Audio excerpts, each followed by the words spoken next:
and welcome to the Successful Surf Clubs series, an initiative designed to share knowledge and expertise with club leaders and to drive surf clubs forward. I'm your host, Alex. Today, we welcome our speaker, Ian Fulliger, who is the legal counsel for SLSQ and SLSA. Today's episode is on the fiduciary responsibilities and governance for club boards and how the decisions they make can affect themselves, the clubs, their members, and hopefully this discussion will provide some clarity over the risks and outcomes to members. Hi, Ian. Welcome. G'day, Alex. How are you? Thanks for having me. No, thanks for joining me. We'll just leap straight into these questions.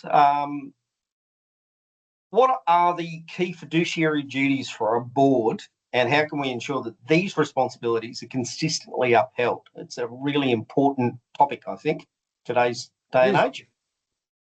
Well, a fiduciary is someone who has to act in the best interests of another party. So partners are fiduciaries. They've got to act in each other's best interests. A lawyer is a fiduciary to their clients. A doctor is a fiduciary to their patients.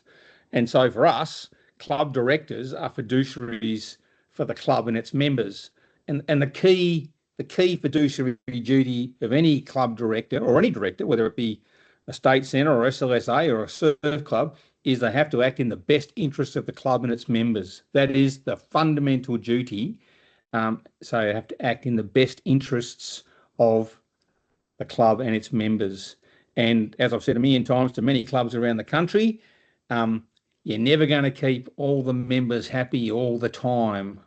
No. And you've got to understand, I'm sure everyone who's a director of a surf club knows that you can't do that. And I've said, if anyone knows the answer to that question, they should be running these sessions and they should bottle that because they'd make a fortune.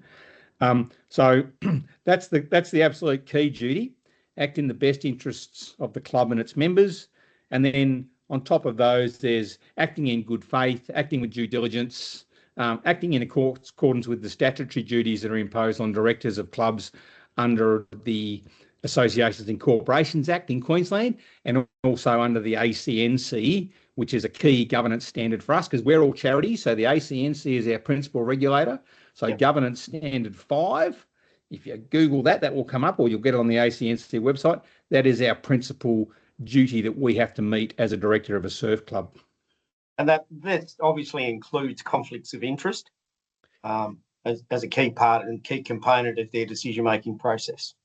Yeah, well, managing conflicts of interest is key, and it's something that we see pop up quite a lot because, small clubs, small towns, particularly in regional Australia. So conflicts of interest, you can prohibit them, but the main thing is to manage them, and the main thing is to be really open and transparent about them. So if you're a director and you've got a conflict of interest, declare the conflict and leave the meeting. It's in your best interest. It's in the club's best interest, because if you weren't there, people can't have a crack at you later. That's right. Regardless of what the rest of the decision was, what the board's decision was. So, and conflict of interest, they should just be managed. They should be recorded and disclosed to the membership if need be. And obviously, a key component in this, given certain restrictions, is communication. So how can the board members ensure that they're making informed decisions that align with those fiduciary obligations? Yeah, I mean, obviously, you just don't join a surf club board. It's a lot of work. So you shouldn't go in there with any illusion that it's going to be easy and an easy ride and you won't have to do any work. But the main thing in terms of making, I can see you laughing, and when we put this on air, people will laugh. To make an informed decision, you've got to get that information. So even if you're a small club and you're on the board, turn up to meetings. Turn up to meetings. If you have papers or you don't have papers, read the papers. And you've got to be at the club. You've got to know you don't have to know every single thing. As I said before, you don't need to know the PSI level in the left pontoon of the fourth IRB on the rack, but you need to know about how many IRBs are we going, has the club got, are they all seaworthy, ready to go, patrol ready, competition ready? You need to know those sort of things. You need to have a general knowledge of the club and its activities. So practically attend meetings, ask questions, read your papers, be across the club's activities as director. So then you are informed and you can make informed decisions, Informed the best decisions, in the best interests of the club. Yep, absolutely. And I suppose the negative aspect of that is that what are the legal implications? Because obviously you've got a fiduciary responsibility. What are the legal implications if a board fails to make a decision in a timely manner? And I use those terms because they're lawyery terms. Yeah. And the impact on risk for the club and the individuals. Yeah, I mean, this sounds bad, and it's not an indication that club directors shouldn't act quickly or properly. Yep. But the legal implications, absolute worst case, you can go to jail. Yep. Even under the Associations and Corporation Act, you can go to jail. You can get a dirty big fine. Yep. Or what happens most, and I'm not aware of any surf club directors who have been fined or gone to jail. So that's why I said that doesn't mean you shouldn't. You still got to act properly. It's your minimum standard of care that you got to meet. Yep. What happens most is if you stuff up, you'll get kicked off the board. So that's not really a legal implication. Legal implications are where you might get prosecuted or you might get fined. I'm not aware of that happening anywhere in Australia in any incorporated association, let alone a surf club. Yep. But that doesn't mean you don't meet your duty because you don't want to be the first one. That's right. You don't want to set that precedent. Yeah, exactly. Yeah. And it really is around making timely and informed decisions, which you've indicated earlier. It's not about knee-jerk reactions to something that's happened, but make sure that you look into what the issue was and make a decision for the members and the club for the benefit of all or the majority of members. And that's it. And timely will depend upon the context of the club and the circumstances. As I said, some members might think it's not timely at all because you haven't jumped to what they want immediately. But that's too bad. We might not have the money. It might be the middle of winter. It might be we're in the middle of season and we're absolutely chock-a-block with just running the club and competition and nippers and patrols and all the things we do in season. So, the members have got to understand what's timely for us might not be timely for them. So you mentioned earlier, Alex, communication is king here. So you've got to say, we've got your submission about buying 10 new IRBs or getting 5 new ATVs or 5 new jet skis. Appreciate that. It'd be great. We won't be able to look at that till the end of the season because we're just not resourced to look at it now in terms of looking at something, a big capital expenditure item like that, when all we're trying to do is manage BAU for the season. That's right. Yeah, absolutely. And that's why I think it's important to have that timely communication. And I suppose that then leads to ensuring that adequate documentation is provided and actions taken for the club and communicated to all members responsibly when details are available. Yeah, if the board has made a hard decision, which they know some or a majority or all the members might be really annoyed with, they need to have that rationale ready to go and communicate that out as to why the board has made that decision. As I said, communication is king. You need to put it out and say, look, we had to do this. We didn't have a choice for these reasons. We appreciate it's going to be unhappy for a number of members, but in the interest of the club, this is what we've decided to do. We're happy to talk about it. But, we worked every option and this is where we had to go. So I think that's what that clear communication and letting the rationale know. And I use the example that people in Queensland might remember when the national board cancelled IRB racing. Yes. For a while because we had lots of injuries and it was impacting our insurance to the point we were probably not going to be able to get insurance.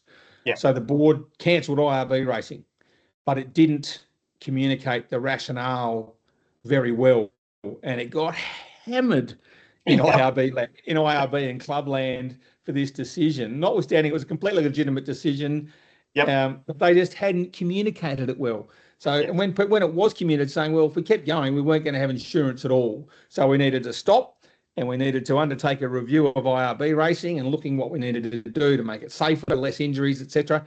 And once that was explained to members, I said, "Oh, righto," as opposed to, "Well, you didn't tell us." And next thing you know, we can't compete. So that was key. They copped a battering over that one purely because they didn't get their communication ready and out with the decision. So and IRB that's a people great aren't very example. passionate. No, they're very casual, laid-back people. No, that's right.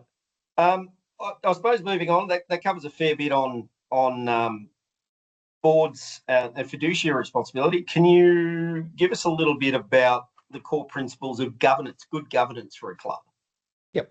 So governance, as I said, governance is for us as club directors trying to keep as many members as happy as much of the time as possible.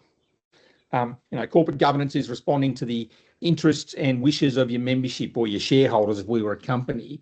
So, and as we said, we can't keep everybody happy all the time. So you need to work out how you're going to operate as a board, including all those matters around communication and decision making and conflicts. And so you can meet those duties so you can act in accordance with the best interests of the club. So good governance would require you, as I said earlier, to know your legal responsibilities, know the club's activities, keep yourself aware of club activities, know the club's finances, which is a key one. And if something doesn't look right in any of those things, you've got a duty to ask a question. So you should be asking questions of your fellow directors or your president. If you're just relying upon Bob, the treasurer, who's been treasurer for 10 years and he manages the term deposit for the club, and the term deposit's gone from $200,000 to $100,000 over the space of 2 months. That's all right. You can say, "Oh, Bob will have it under control. He's obviously moved the money somewhere else." No, that's not good enough. You have to ask the question. Yeah. Because the irate life member at the AGM sitting up the back's going to say, "Why has the term deposit gone down by half?" Yes. And where's Bob? Where's Bob and where's our money? Bob's in Rio. Yeah. And I suppose there is a difference between governance and management in a club. Can you explain kind of the high-level differences between those two? Yeah, sure. And this will vary from club to club. So our really big clubs, so our Gold Coast clubs, etc., and the Sunny Coast clubs, compared to our regional clubs in the north, the difference between governance and management will blur because our big clubs will have lots of staff. Whereas our small clubs probably won't have any staff or might have a part-time administrator. So with our small clubs, there is no distinction between governance and management. The president rocks up on the morning. He checks the compressor to make sure we can get the PSI right on the IRB. He checks the flags. He checks the patrol. He checks the conditions, or she, I should say. He checks the kiosk to make sure there's they're ready to go when we open the kiosk and the pie warmer's on or whatever. All those things, as opposed to having someone do that. Now we might have a volunteer roster for that sort of thing. But it's always, that's the distinction. But at a big club or at say, State Centre, there's the board of directors. And then for a State Centre, there's Dave and the management team, and they deliver the strategy. So, the bigger you are with the more management people you have at your... So we're talking about bigger clubs and their management structure. Yes, I said. Oh. Yep. So management, even in a small, you have management even in a small club. So your patrol captains and your patrolling members and your age managers, they're all your management. But they don't come to the board meeting and devise the strategy and look at the finances and govern the club. But you rely upon them as you would do as you were the board of a big club and you had 10 or 20 or more staff members. So in a true governance, there should be a clear distinction between governance and management should manage and govern should govern. But obviously, the smaller the club, there's a real blurring between governance and management. Yeah. Fantastic. So and that's okay. Don't get stressed in club land. It's okay to have that blurring, and it's just what it is. Every club has its own context. Yeah, fair enough. Yeah, and there is a significant difference between a club with 2,000 members and a club with 250 or 300 members. Absolutely. That economies of scale need to work best for that club. I might move on to just a slightly different one, which is what are the common governance challenges for our clubs, and how can we address those proactively? Because then I think that leads into a couple of other questions. Yeah. Well, I think the communication piece is key there. If, as I said, you need to be able to explain and justify decisions and unhappy decisions that the club might have to make in the interest of the club. Yeah. So that is a key thing. And so the board should try and be as transparent as possible. Said that doesn't mean members are entitled to board minutes. I wanted to make that comment earlier in terms of the communication piece. Mm-hmm. Members are not entitled to minutes of the board. You know, if anyone owns a share in Telstra, you don't get the Telstra board minutes, do we? Just because you own a share. It's the same in a life-saving club. But unless your constitution says otherwise, you don't send out the board minutes because they're confidential. You might be having an argument with the council. You might have a nasty member protection matter that you're dealing with. You might be renewing a sponsorship, and that's all stuff you don't want to be out in the membership. So, other governance challenges. I mean, a whole. It's life-saving is it is getting more difficult in certain aspects. It's more challenging out there. We're being more greatly regulated. As just legal entities in Australia. We've got climate issues, which affect some clubs worse than others. But I mean, I don't think should be a matter that, unless your club's in danger of being washed away, and I've got a few clubs like that around Australia, that would be a governance challenge you need to look on. But it is, for me, managing your finances, managing your communication with your membership, holding good meetings and well-structured governance meetings, board meetings with a clear agenda, and set it to time. And you don't have the life members or anyone else turn up to board meetings, even though they might want to. But if you want to have a forum, a couple of days after the board meeting and explain what's going on, that's a good idea as well. So it's. I haven't answered that very well, Alex, but it's communication, it's meeting, it's all those things I said before. It's being involved and being aware of what's going on in the club, and then your challenges will be less.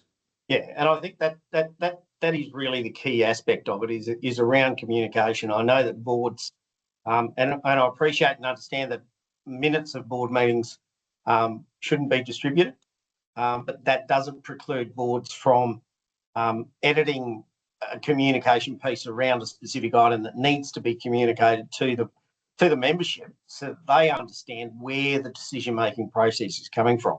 I think from a clubland perspective, there is nothing worse than having the members and the Surf Life Saving grapevine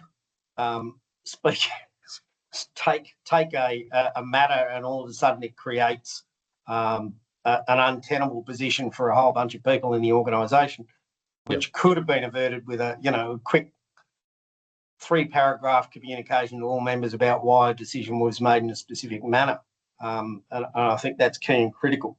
And I think that's where I think some boards shy away from trying to do that communication. They think, no, we've made a decision, that's it. Everybody's got to lump it. Yeah. And that if you're on a hiding to nothing if that's the way you govern. Yeah, exactly. And that's where, everybody sort of grabs their torches and pitchforks and they're up to the ball. Invite you out the back of the boat shed. That's right. Yeah. That's right. So I think that's covered quite a lot of aspects of mitigating risk for our surf clubs and mitigating any governance practices. Are there any specific sort of best practice items that you think a board should have or should work with? Yeah, I mean, as you said, work out your meeting schedule early. So your key meetings are going to be around your AGM and your budget meetings. And then there might be other key milestones in the season where you need to have your meetings. Do that. Set your agendas. Work out who's taking the minutes and get a clear set of minutes. Have your action items. So who's responsible for what? So it doesn't always fall back to the president, which is frustrating and seems to happen a bit because we all think the president will look at it.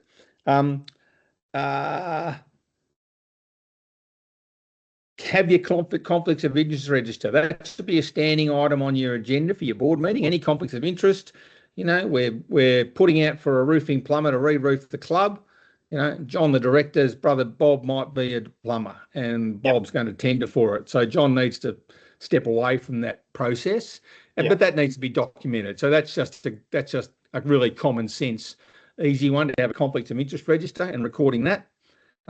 Have financial statements. Now, if we're a tiny club, it might just be your bank statement every month or every quarter.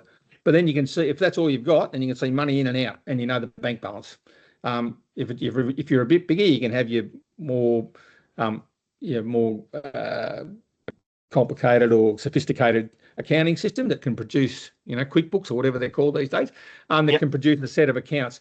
But you should get those accounts. The board should get those accounts and read them.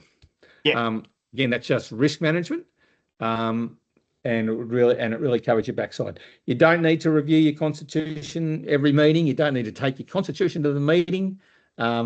You do your constitution once every couple of years, or if the law changes, so we need to change our constitution in response to something. I still laugh at people who walk around on patrol and they've got a copy of the constitution in their patrol shorts. You don't need that. But anyway, so it's not going to save anybody's life. You might kill them if you throw it at them, but that's about it. That's it. So all those things will mitigate legal risks for you as a director and also for the club. If in doubt, ask us or ask your branch or whatever. If you've got a question, that's what we're here for, here to help. If you've got a question, like already a couple of Victorian clubs this morning have had some insurance queries about different things they're doing with their social membership and how they might attract, whether they attract work cover and all those sorts of things. So, reach out, because that's what we're here for, to help you with any of those questions. It's better to have the question saying, "Oh, that's too hard and I can't be bothered working through it." You've got a whole system behind every club in state and national to help clubs, because it's in our interest to make clubs successful. Yeah, absolutely. So our organisation, from membership or from governance, from blue card queries, all those sorts of things are those things that we've designed and got in place here at State Centre to be able to help clubs make those informed decisions around where they need to be and what they need to do. So fantastic, Ian. This has been great. It's been really good. Thank you for your time. That's all right. Sorry about the dropout. No. That's all right. I'm running through my phone, so because my internet doesn't even seem to be working at my house. But anyway, there you go. So, and it's working. It is fantastic. Thanks very much for your time. All right, mate. You take care. I'll talk to you soon.